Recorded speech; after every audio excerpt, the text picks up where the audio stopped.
So in this case, yeah, we're going to do this on the board.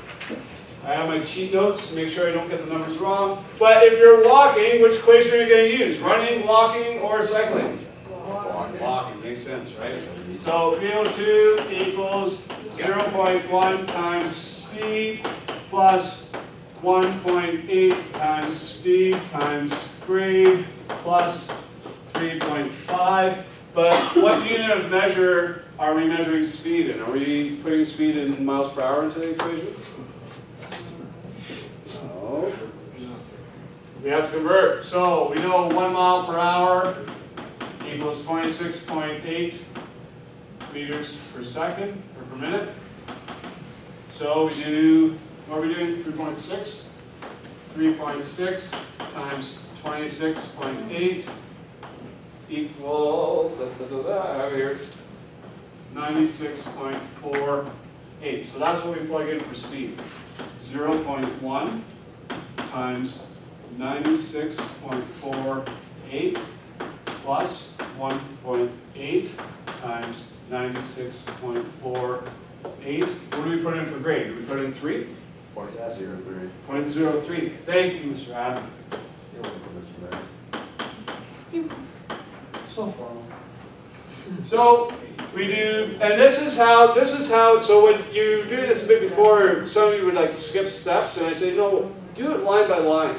So if you make a mistake, I can see where you made the mistake.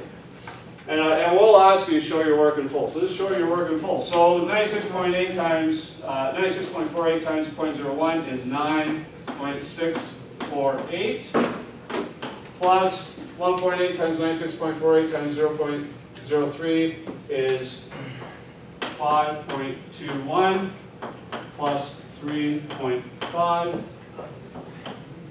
which is equal to 18.39 milliliters of oxygen per kilogram body mass per minute. Therefore, while you're walking on a treadmill at 3.6 miles per hour, 3% elevation, we're assuming you're using 18.39 or 18.4 milliliters of oxygen per kilogram body mass per minute.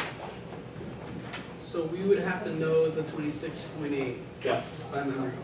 Yeah. So 1 mile an hour equals 26.8 meters per minute. So that's that. Now, in terms of the application for prescription, if you have, what you're going to learn in the third semester, and I think last semester Linda covered a bit of assessment. Did she? Fitness, sorry, this semester, is Linda covering a bit of fitness assessment stuff and personal training? Yeah. If you have an estimate of the person's VO2 max, you can actually kind of get a rough estimate of their, what training intensity you want them to be at, like what specific speed. So what we see here is VO2 reserve equals VO2 max minus VO2 rest. So VO2 max is whatever it is, whatever estimate you have, minus 3.5, which is resting metabolism. So if you're not sure about VO2 max or VO2 reserve, what is this concept all about?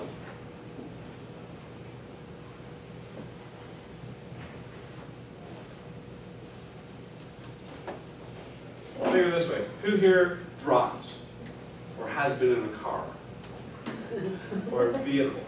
And you have two gauges, usually on the dashboard you have two gauges, and they measure the speed of two different things. What do they measure the speed of? One you should, like one is RPM and land speed. So you have land speed and engine speed.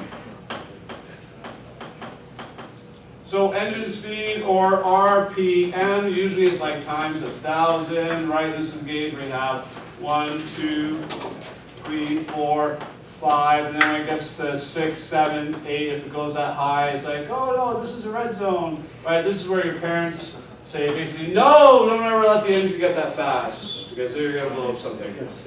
Right, so when the engine's on, when the engine's off, it's at 0, right? So think of this like the gauge of the metabolism of the engine.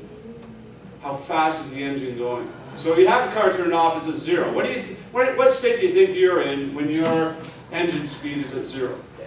Yeah, like we're saying your family flowers, or we're running away from you in terror because they're like brains, right? I don't know how that works. So their metabolism's 0, but they're walking faster with their brains. When you're at rest, when your car's in park, they have it turned on, usually about 750 to 1,000 RPM. For you, that represents as 3.5. When you're in the red zone at 8,000 RPM, the engine is about to blow up. Actually, most engines, though, for the last 20 plus years have had a governor, so if you do get that high, it cuts it out. So if you don't try this, maybe try it in your friend's car. But if you rev it all the way, the governor will cut out, so it'll go,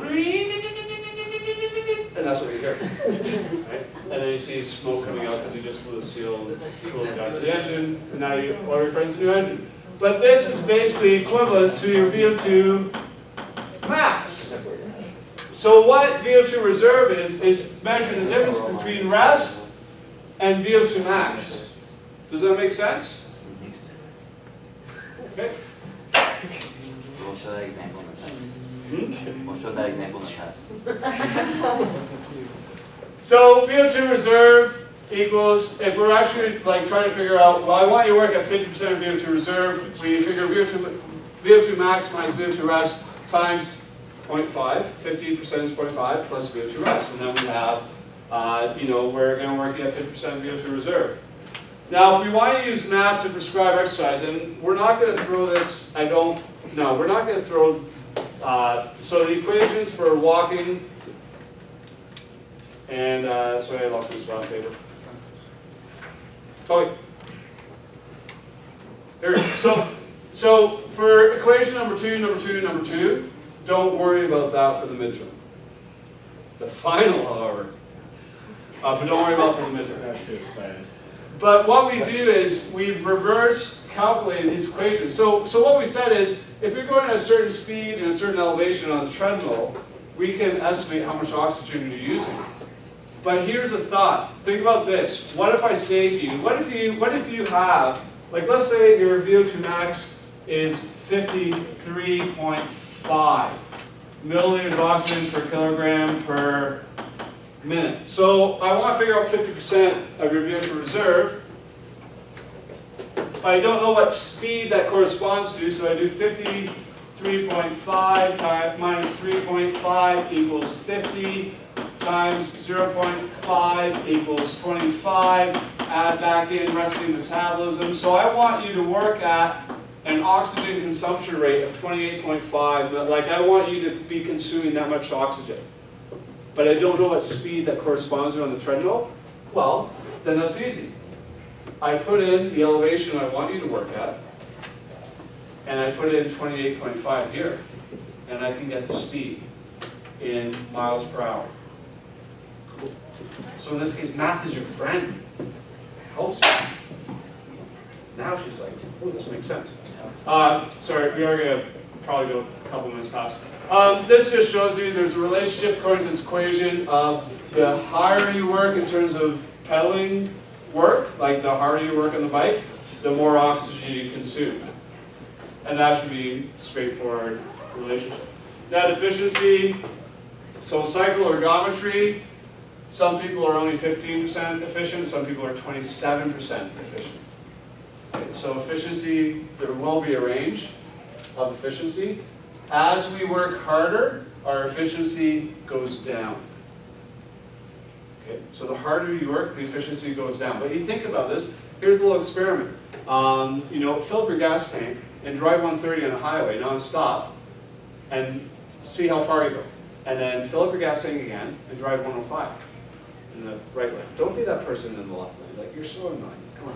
But be in the right lane, drive 105 and see how much farther you get. You're going to get farther because the harder we work, the less efficient we are. Same thing with your cars.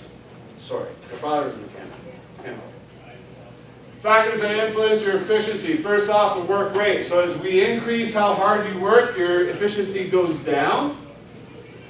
The speed of the movement, there's an optimum speed. So for cycling, this is why in the lab I said pedal between 50 and 70 RPM. Because if you're going at 20 RPM, you're not as efficient. Muscle fiber type. So if we have more slow twitch muscle fibers, so I think Linda may have introduced this already, but 2 types of muscle fiber, fast twitch, slow twitch. Slow twitch, and we talked about this in anatomy and physiology. Slow twitch is your diaphragm for breathing, postural muscles. Fast twitch is like your glutes, your quads when you're doing quick work.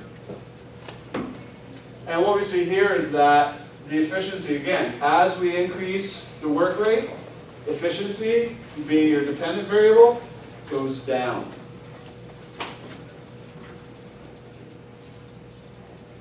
And the relationship between energy expenditure and work rate.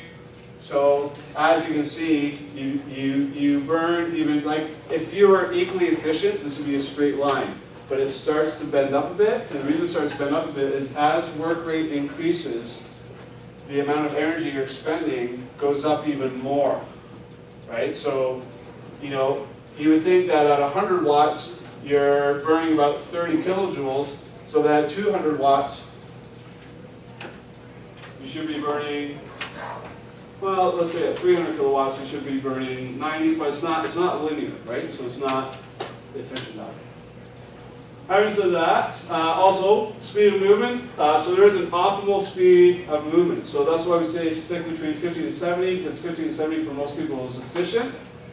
Efficiency is really bad if you're pedaling too slow, and it's really bad if you're pedaling too fast. So this is 100 RPM versus 40 RPM. Efficiency being about 12%, all the way up to about mid-20, like 22%, and then coming back down to 10% at 120 RPM. Okay, so next week in single period, we're going to do midterm review. What I suggest is start your studying now, of course, start a review of your notes, practice with those equations, do the lab. As soon as I'm done with the gymnasium, I will be in M113, so if you want to stop by, or even if you want to stop by the gymnasium, just peek your head in and see what I'm doing, that's okay. May not be able to talk to you. And then if you have questions, the ideal is next week you come here to class and say, Matt, I got 2 or 3 questions, because chances are your classmates will have 2 or 3 questions. Thanks everybody for coming out.